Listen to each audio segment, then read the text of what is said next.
पड़ता है, लॉस का सामना तभी करना पड़ता है जब गाय बिल्कुल ड्राई हो चुकी है। 3 थन से 43-44 लीटर ये दूध देती है। अच्छा, और अभी तो इसका दूध थोड़ा घट। क्या जब भी गाय लेकर के आते हो या तो 3 थन वाली लेकर के आते हैं या कुछ ऐसा चीजें होता है उसमें जो कि आप उसी को लेकर के आते हो, उसके पीछे आप क्या क्या? 55 लीटर दूध की गाय है ये। अच्छा, जो कि हमें 1.5 लाख में पड़ गई। आप स्वीकार है कि आपकी गलती थी? हाँ, मेरी बहुत बड़ी गलती है। और ये वैक्सीनेशन कराने में कितना खर्चा? वैक्सीनेशन में तो 10 गायों का वैक्सीनेशन में यही 10,000 का जाता है। अभी 10,000 का रोज का जा रहा है। तो मतलब तकलीफ बहुत देता है जब गाय ड्राई हो जाएंगी, खिलाना पड़ेगा, इसमें सभी चीज मेंटेन। नमस्कार दोस्तों, मैं प्रिंस और आप देख रहे हैं नई कृषि दर्पण यूट्यूब चैनल से। दोस्तों आज मैं पहुंच चुका हूं उत्तर प्रदेश मऊ जिले में, जो कि आप इस डेयरी फार्म को देखने के साथ ही पहचान में मैं कहाँ पहुंच चुका हूं। और आज के वीडियो में आज पिछले 1 साल बाद मैं यहाँ पे आ रहा हूँ और आज के वीडियो में बहुत कुछ हम लोग सीखने वाले हैं इस छोटे से फार्म में। छोटी छोटी बारीकियों के बारे में जानने वाले हैं और साथ में इनका भी क्या प्रॉफिट कर पा रहे हैं फार्मिंग में ये भी जानने वाले, क्योंकि इनका अब 4 साल होने वाला है। तो इनके फार्म के बारे में कंप्लीट जानकारी लेने वाले, अभी कितना मिल्क प्रोडक्शन और कितना दूध निकाल ले रहे हैं। और एक मिडिल क्लास या लोअर मिडिल क्लास जो युवा होते हैं डेयरी फार्मिंग करना चाहते हैं तो कैसे डेयरी फार्मिंग को करेंगे, ये भी हम आज के वीडियो में सीखने वाले हैं। बहुत सारी चीज़ है, बहुत सारी बातें हैं जो कि आप वीडियो में देखेंगे। तो मैं चाहूँगा वीडियो कंप्लीट देखें, जानकारी अच्छी लगे तो चैनल को सब्सक्राइब करें, साथ में बेल आइकन का बटन को प्रेस कर ले ताकि जब भी इस तरह का वीडियो ना तो आपको मिलता रहे। चलिए इनसे बात करेंगे, जानकारी लेने का प्रयास करते हैं।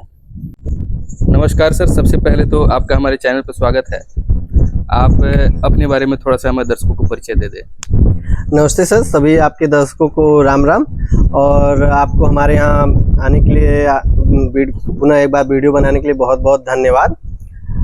मेरा नाम शुभम मिश्रा है।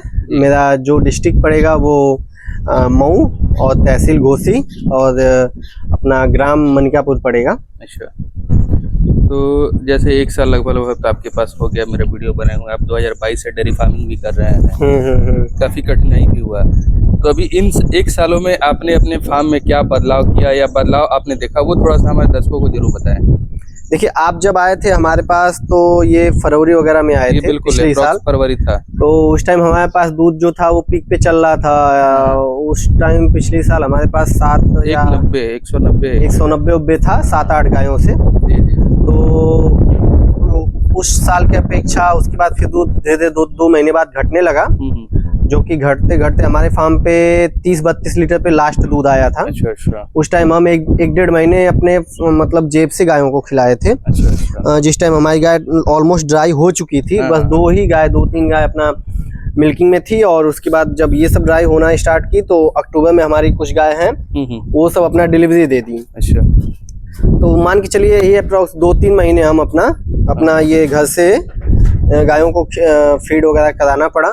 अब बाकी उसके बाद जब गाय बच्चा दे दी तो फिर से अपना सर्कुलेशन मेंटेन कर ली। इन गायों का सबसे प्लस पॉइंट यही होता है कि जब तक ये सब ड्राई नहीं होती हैं तब तक ये सब अपना खर्चा निकालते रहते हैं। जैसे हमारी गाय जो है ये 14-15 लीटर अपना ड्राई टाइम तक दूध देती हैं। और 14-15 लीटर का मतलब कि हमें उसमें से भी 100-150 रुपये बचा के ये लोग हमसे, उस टाइम फीड भी इन लोगों का 6 किलो फीड रहता है दोनों टाइम का मिला के एक गाय का।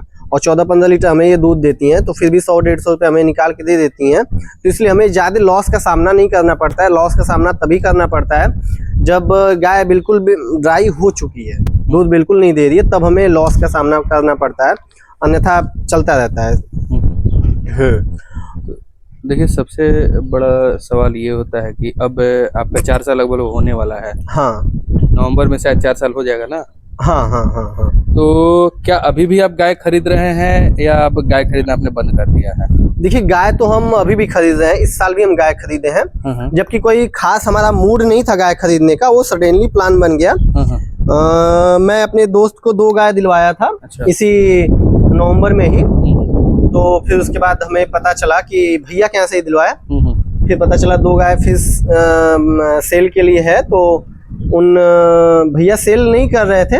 मैं उनसे मतलब बोला कि भैया, और मेरे लेने का रीजन ये था कि ये दोनों गाय के नीचे बछिया थी। अच्छा, इस वजह से मैं 2 गाय इस साल लाया हूँ, जो कि हमारी एक वो गाय है। अच्छा, वो 3 थन से वो दूध देती थी, ये अपना 3 थन से 43-44 लीटर ये दूध देती है। अच्छा, और अभी तो इसका दूध थोड़ा घटा हुआ है। और एक ये गाय लाया था, इसके नीचे बछिया थी वो जो बैठी हुई है सबसे इस साइड में, अच्छा अच्छा HF 68 की बच्चिया है, ये खुद मॉर्निंग व्यू की है। अच्छा। और उसके बाद हमारी एक ये गाय है 40/116 की है। और इसकी जो बच्चिया है ये बड़ी वाली ये अम्रपाल की है। अच्छा। ये इस वजह से, उन बच्चियों की वजह से मैं 2 गाय खरीदा, क्योंकि मेरे पास जब FMD आया हमारे फार्म पे नवंबर में, तो हमारी 4 गाय डिलीवरी की थी, जिसमें से 2 गाय हमारी बच्चियां दी थी। तो दोनों बच्चियां एक्सपायर कर गई। गाय तो मैं संभाल ले गया, लेकिन अपना बच्चियां एक्सपायर कर गई, तो हमारे पास बच्चियां बची नहीं, तो हमें बच्चियां लानी पड़ी, नहीं तो अगले साल के लिए बच्चियां रहती नहीं। तो सबसे बड़ा सवाल है कि हमने आपको एक चीज देखा है आपके फार्म पर, कि आप जब भी गाय लेकर के आते हो या तो 3 थन वाली लेकर के आते हैं, या कुछ ऐसा चीजें होता है उसमें जो कि आप उसी को लेकर के आते हो, उसके पीछे आप क्या क्या सोचे हैं? देखिए, इसके पीछे हमारा एक लॉजिक है, जो कि मैं 3 थन वाली गाय लाता हूँ या फिर थोड़ी तीसरी चौथी ब्यात की गाय लाता हूँ। जी जी। तो इसमें हमारा एक कारण ये है कि सबसे बड़ा कारण है कि बजट। जी। जो मैं, ऐसा नहीं है कि मैं 3 थन वाली गाय लाता हूँ तो उन लोगों के लिए 25 लीटर दूध रहता है या फिर 20 लीटर दूध रहता है, ऐसा नहीं होता है। हम ये जैसे ये 3 थन वाली गाय लाए हैं, तो हमें ये महसूस ही नहीं हुआ कभी कि हमारे 3 थन की गाय है। अच्छा। क्योंकि हमारे एक टाइम में 21 लीटर 22 लीटर दूध देती है, तो हमें कभी महसूस ही नहीं हुआ। हमें तो दूध से मतलब है। और ये चौथे ब्यात में गाय है, और ये बहुत ही अच्छी ब्रीड वाइज हमारे फार्म पे सबसे लंबी गाय है। और हमसे भी यहाँ पे पास से अगर दिखाएंगे तो ये गाय देखिए हमसे भी लंबी है। अगर इसका चारों थन होता तो ये 55 लीटर दूध की गाय है ये। अच्छा। जो कि हमें 1.5 लाख में पड़ गई। अच्छा। घर पे आते आते 1.5 लाख प्लस में पड़ी। और अगर ऐसी 4 थन की हम गाय लेने जाएं तो ये पड़ेगी अप्रॉक्स 2.5 लाख से नीचे नहीं पड़े कोई देगा। जी जी। और ये आगे हम इससे बहुत अच्छे बच्चे ले सकते हैं। जी जी। चाहे 3 थन वाली गाय हो चाहे 2 थन वाली गाय हो, अगर ब्रीड वाइज में बहुत अच्छी है, अगर आपको उस पर ब्रीडिंग सस्ते मिल रही है तो आप उससे आगे चल के बच्चे अच्छे पैदा कर सकते हैं।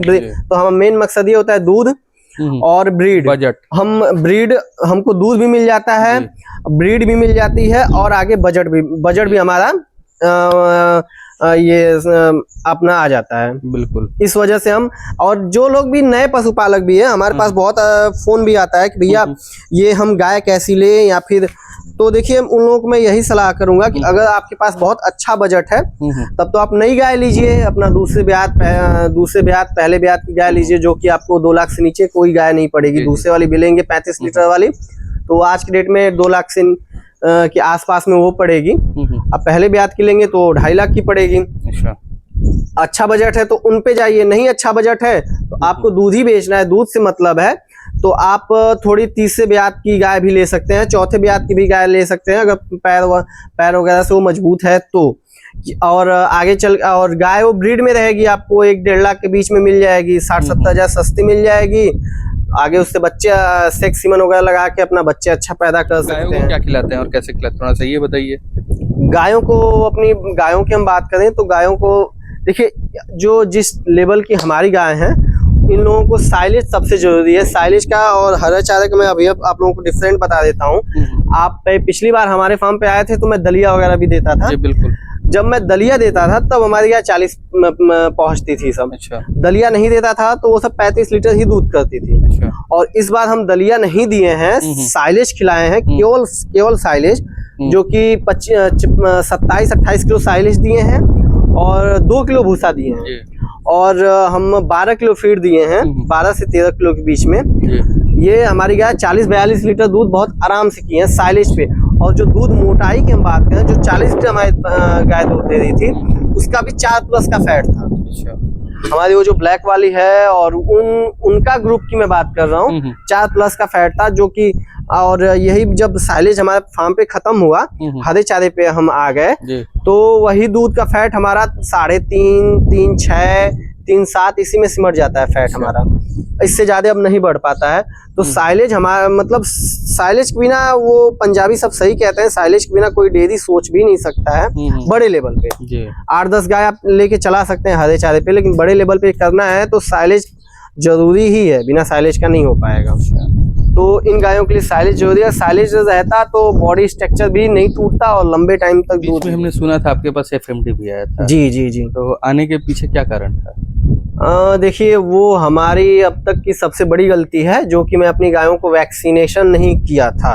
आप स्वीकार है कि आपकी गलती थी? हाँ, मेरी बहुत बड़ी गलती है। और ये क्योंकि अभी 3-3.5-4 सालों में मेरे फार्म पे FMD आई नहीं थी। अच्छा। भैया से बात होती थी, वो बोलते थे कि हाँ अपना वैक्सीनेशन वगैरह किया करिए, नहीं तो प्रॉब्लम में फंस जाएंगे। मैं इन सब बातों को बहुत हल्के में लिया, अच्छा अच्छा।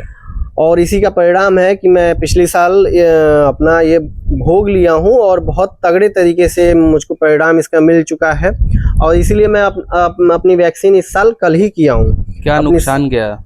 नुकसान मतलब ये था कि हमारी 4 गाय जो बच्चा दी थी, वो तो पहले दूध पे नहीं आई। वो सब भी 35 प्लस वाली गाय हैं। अच्छा। जो कि वो 20 से 25 लीटर के बीच में ही उन लोगों का पीक रह गया। जैसे वो अपना दूध पे बढ़ना स्टार्ट की, ये 10-15 दिन बाद अभी 30 प्लस पे पहुंची थी, तब तक FMD आ गया। वो बिल्कुल खाना पीना छोड़ दी सब। 10-15 दिन बिल्कुल दूध 0 हो गया था उन लोगों का। फिर से जैसे जैसे रिकवर की, खाना वाना स्टार्ट की, तो वो धीरे धीरे दूध पे आई। तो पहले तो लॉस हमारा ये हुआ। फिर उसके बाद 2 गाय उसके नजदीक में ही बच्चा देने वाली थी, नवंबर लास्ट में ही। जी। तो वो गाय भी हमारे दूध पे नहीं आई। वो सब भी 20-25 पे ही मतलब इतना ही दूध पे वो रह गई। हमारी जो ये गाय देख रहे हैं आप, 3 गाय, हमारी यही 3 गाय जो बची थी, ये दिसंबर लास्ट और जनवरी स्टार्टिंग में ये सब बच्चा दी हैं। ये अपना ये 42-43 पे दूध की है। ये भी 38-40 दूध की है। ये भी 38-40 दूध की है। ये लोग अपना FMD इन लोगों को भी आया था, लेकिन ये 1 महीने बाद कवर कर ली। फिर 1 महीने बाद आराम से ये लोग बच्चा दिए। इन लोगों का ट्रांजेक्शन वगैरह अच्छे से मैनेज हुआ, तो इसलिए ये अपना दूध पे चली गई। मतलब आर्थिक स्थिति में यही नुकसान हुआ कि दूध पे नहीं आई आप? नहीं, दूध पे नहीं आई तो हमारा लॉस हुआ। कितना खर्चा हुआ आपको? खर्चा देखिए, FMD में 60-70 हज़ार रुपए आराम से हमारा वैक्सीनेशन 15 दिन के अंदर होने में। वैक्सीनेशन कराने में कितना खर्चा? वैक्सीनेशन में तो 10 गायों का वैक्सीनेशन में 400-500 रुपए लगता है बस। तो 500 रुपया लगा लेते हैं तो 60-70 हज़ार तो जाता नहीं आपका। और प्लस हमारा जो दूध गया तो वो अलग है, वो अलग से गया। जो बछिया 2 एक्सपायर कर गई, वो सबसे मेन पॉइंट हमारा बछिया ही थी, जो कि अगर अब तक होती तो हमारे पास 6 हीफर तैयार होते। अगले साल वो 6 प्लस हो जाते हैं हमारे फार्म पे। तो दोस्तों, ये आप समझ सकते हैं कि यदि आप 500-600 का वैक्सीनेशन करा लेते हैं तो आपको 1 से 1.5 लाख 2 लाख रुपए का जो है नुकसान होने वाला जो होता है वो बच जाएगा। तो वैक्सीनेशन कब कराना चाहिए? वैक्सीनेशन जो कराना चाहिए, 2 वैक्सीनेशन कराना चाहिए। एक तो नवंबर में आप कर सकते हैं, और एक अप्रैल में। हाँ। फरवरी, मार्च, अप्रैल ऐसे में लोग बताते हैं। हाँ, 6-6 महीने का गैप होना चाहिए। अगर आप अक्टूबर में वैक्सीन किए हैं तो अपना मार्च में कर लीजिएगा। नवंबर में किए हैं तो अप्रैल में कर लीजिएगा। डॉक्टर को बुला करके या सरकार की तरफ से करवाया? देखिए, हमको सरकार पे तो भरोसा नहीं है। जी बिल्कुल। जो सरकारी अपना वैक्सीनेशन लोग करते हैं, वो पता नहीं कूलिंग मेंटेन करते हैं कि नहीं करते हैं। तो जो हम वैक्सीन लाए थे वो गोरखपुर से मंगाए हैं, और उसको अपने फ्रिज में रख के प्रॉपर 15-20 दिन उसको पहले ही वैक्सीन हम मंगा लिए थे, तो उसको फ्रिज में रखे थे। और उसके बाद फिर इस टाइम हम अपनी गायों, क्योंकि कुछ गायों का GPG चल रहा था, कुछ गायों की अपना AI वगैरह हुई थी, तो इसलिए हम सोचे कि अभी थोड़ा रुक के करते हैं, तो इसलिए अप्रैल में तो क्या दिक्कत हुआ इनको? जैसे कल वैक्सीनेशन का है तो कुछ बदलाव दिख रहा है इनमें? बदलाव थोड़ा क्या प्रॉब्लम आता है? स्ट्रेस में गाय आती है। स्ट्रेस का मतलब कि बुखार वगैरह होता है। दूध वगैरह भी 2-4 लीटर कम करती हैं सब 2-3 दिन के लिए। उसके बाद फिर अपना दूध पे फिर सही हो जाएंगी। टेम्परेचर वगैरह अपने आप ही हट जाता है। पशुओं की संख्या अभी कितनी है टोटल? अभी छोटे बड़े मिला के हमारे पास 15 जानवर हैं। 4 बच्चियां हैं और 11 हमारी गाय हैं। अच्छा, मिल्किंग में कितना अभी? सभी मिल्किंग में है? मिल्किंग में हमारी 1 गाय को छोड़ के बाकी 10 मिल्किंग में है। अच्छा। और हमारा दूध का प्रोडक्शन हो रहा था। इस बार पीक हमारा, पिछली साल हमारा पीक गया था 180-90 लीटर, और इस साल हमारा पीक गया है 280-85 ऐसे ही था। और अगर हमारे फार्म पे वो बीमारी नहीं आई होती तो हमारा 10 गायों से ही अप्रॉक्स 300 प्लस दूध था। 330-320 ऐसी दूध रहा होता अगर वो FMD नहीं आई होती। तो अभी 225-230 के आसपास है। हाँ, 225-230 के 40-50 लीटर दूध हमारा घट गया है। किस रेट से जा रहा है दूध अभी? दूध हमारा 45 प्लस में ही जाता है। 45 प्लस। 4 साल अब तो डेयरी फार्मिंग आपको हो गया है। हाँ। तो देखिए, अप्रॉक्स खर्चा आप कितना करते हैं? अप्रॉक्स नहीं, हम पूरा जानना चाहेंगे। क्या खर्चा आप इनको करते हैं? कितना लेबर में खर्चा करते हैं? ये दर्शकों को जानना हमारे जरूरी है। देखिए अगर आप 10 गाय रखते हैं तो 10 से 11 गाय 12 गाय एक लेबर आप मैनेज कर सकते हैं। अच्छा। एक लेबर आपका संभाल लेगा जो कि 14-15 हज़ार रुपये लेगा। अच्छा। अपनी फुल सैलरी लेगा, पूरा काम वो 12 गायों को संभाल लेगा। और अभी हम अपने फार्म की बात करते हैं तो हमारे फार्म में बीच में लेबर था, वो चला गया तो फिर खुद ही करना पड़ा। और एक चीज़ ये भी बोलना चाहिए, कोई भी भाई अगर फार्म में काम करना चाहता है तो हमें लेबर की बहुत सख्त आवश्यकता है। इस वीडियो के माध्यम से अगर किसी को काम की जरूरत है तो हमारे पास कॉल कर सकता है। ठीक है। और तो अभी मतलब कि थोड़ा सा खर्चा हमें बताइए, अप्रॉक्स क्या करते हैं, कितना करते हैं खर्चे महीने का फीड में कितना कर लेते हैं? फीड में हम 1,10,000 15,000 की फीड आ जाती है हमारी। अच्छा। और जब हमारा दूध पीक पे था तभी भी ये फीड थी, अभी भी ये ही फीड है। 54-55 किलो हमारी एक टाइम की फीड है। अरे सॉरी, ये हाँ एक टाइम की 110 किलो फीड हमारी लगती है दोनों टाइम का मिला के। और फिर हरा चारा अभी बीच में हम साइलेज दे रहे थे तो साइलेज खत्म हो गया तो हरे चारे पे अपना काम चल रहा था। तो हरा चारा घर का था, भूसा अपना ये 30 किलो भूसा जाता है हमारी गायों को दोनों टाइम का मिला के। तो भूसे और इसकी अपनी बात करें तो 1,20,000 में हमारा निपट जाता है। 1,20,30 के अंदर में ही निपट जाता है। लेबर खर्चा, मेडिकल सब अगर लेबर खर्चा भी हम ऐड करें तो 30 पकड़ लीजिए, 1,30,000 मेडिकल वगैरह सब जोड़ दिए। हाँ मेडिकल हमारे फार्म पे कोई खास होता नहीं है। हमारे फार्म पे ये अपना जो मैं स्टेटस है वो महीने 2 महीने 2-2.5 महीने पे किसी गाय को कभी हो गया तो हो गया, नहीं तो अपना में स्टेटस की प्रॉब्लम नहीं होती है। और साल में एक आध बार किसी गाय को ये प्लाज्मा वगैरह हो गया, सर्रा वगैरह, तो ये सब दिक्कतें कभी कभी आती है साल में। तो अगर हम पूरे साल की ये एफएमडी की वजह से हम ज़्यादा अपना मेडिकल में चलेंगे 60-70 हज़ार के लिए, नहीं तो साल का हमारा जोड़िए तो 20-25 हज़ार में हमारा मेडिकल का भी सब कवर हो जाता है। मतलब 1,30,000 हम मान के चलते हैं या 35,000 मान के चलते खर्चा, 2,000 मेडिकल का ऑन एन एवरेज मंथली। तो 1,37 से 1,40 खर्चा कर 1,40 में हो जाता है। दूध कितना का बेचते हैं आप? दूध यही 10,000 का जाता है। अभी 10,000 का रोज का जा रहा है। तो मतलब अगर देखा जाए तो अभी अच्छा खासा प्रॉफिट ले रहे हैं। हाँ, अभी भी हमारा 4-5,000 5,500 एक दिन में अपना प्रॉफिट हो रहा है। अच्छा खासा, मतलब 4,500 से 5,000 रुपये आप अच्छा खासा।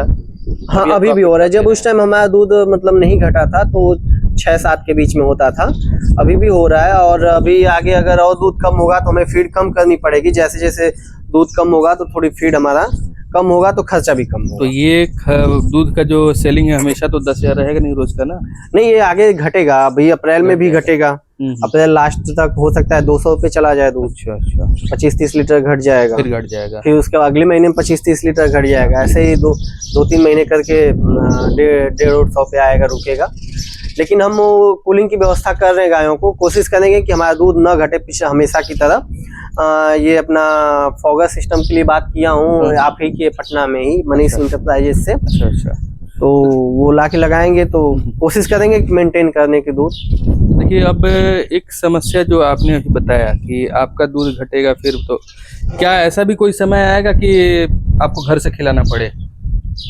देखिए पिछली बार तो 1-1.5 महीने आया था हमारे फार्म पे। एक बार 1-2 महीने हर साल आता ही रहा है। 1.5-2 महीने हम घर से खिलाते हैं। इस साल उम्मीद कर रहे हैं कि नहीं आए। इस बार नहीं आएगा? उम्मीद कर रहे हैं कि नहीं आएगा। हाँ, घर से खिलाने की नौबत इस साल नहीं आएगी। अच्छा जी। तो सभी आपके पास प्रेग्नेंट है सभी गाय? प्रेगनेंसी में हमारी 6-7 गाय के आसपास, 7 गाय मान के चलिए। 7 गाय अपना किट से चेक किया हूँ तो ये प्रेग्नेंट है, मतलब चेक पास निकली हैं 2 गायों को मैं। और किट का मैं बताना चाहूँगा, किट जो है ये 95% सही बता रही है। सही बता रही है, क्योंकि मेरी गाय जो 2 गाय थी वो 3 महीने की प्रेग्नेंट थी, तो उन लोगों को मैंने हाथ डाल के चेक करवाया डॉक्टर से, तो उन दोनों का डॉक्टर ने क्लियर किया कि हाँ प्रेग्नेंट है। फिर मैंने किट से भी चेक किया, किट को सही साबित करने के लिए किट ने भी बताया कि हाँ प्रेग्नेंट ही है। तो किट से ज़्यादातर आप लोग किट का यूज करिए, वो 28 से 35 दिन के अंदर वो बता देगी, और इससे आपका टाइम का बचत होगा। बिल्कुल, जो गर्मी आने से पहले अपनी गायों को प्रेग्नेंट करा लेंगे। करा सकते हैं। हाँ, ये बहुत बढ़िया सुविधा हो गई है किसानों के लिए किट वाली। अंततः आपसे ये जानने का हम प्रयास करें कि नए युवा साथी जो डेयरी फार्मिंग में आना चाहते हैं आपको देख करके या बहुत सारे लोगों को देख करके, तो कैसे आना चाहिए ये थोड़ा सा बताइएगा।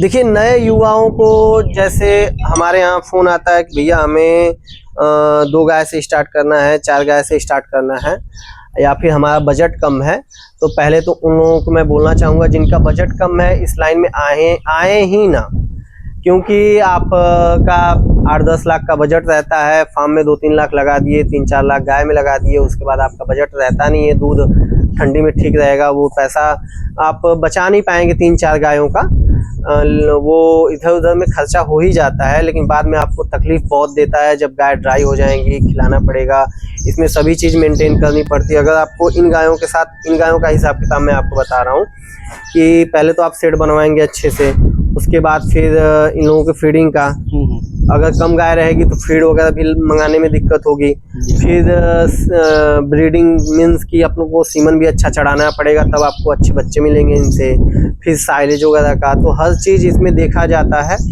तो पहले तो जो थोड़े बजट हो वो लोग इस धंधे में ना आए, जिनका बजट, जबकि बहुत लोग ये भी कमेंट करेंगे कि मैं भी 2 गाय ऐसे किया था, भाई जो मैं झेल ले गया हूँ वो आप लोग नहीं झेल पाएंगे, इसलिए मैं बता रहा हूँ अपना एक्सपीरियंस कि जो मैं झेल ले गया हूँ वो लोग आप नहीं झेल पाएंगे। मैंने बहुत संघर्ष किया है, तब जाके आज 14-15 गायों पे पहुंचा हूँ। आगे भी हमारा सपना है कम से कम 100-150 गाय करने का, और इसमें पैसा बहुत लगता है। अगर मैं ऐसे लोगों को भी देखा हूँ कि 35-40 लाख इन्वेस्ट कर दिए इस काम में, और शेड बनवाने में बहुत अच्छा पैसा लगा दिए हैं, गाय उनको चाहिए 70,000 वाली, 80,000 वाली, तो ये सबसे बड़ी गलती होती है।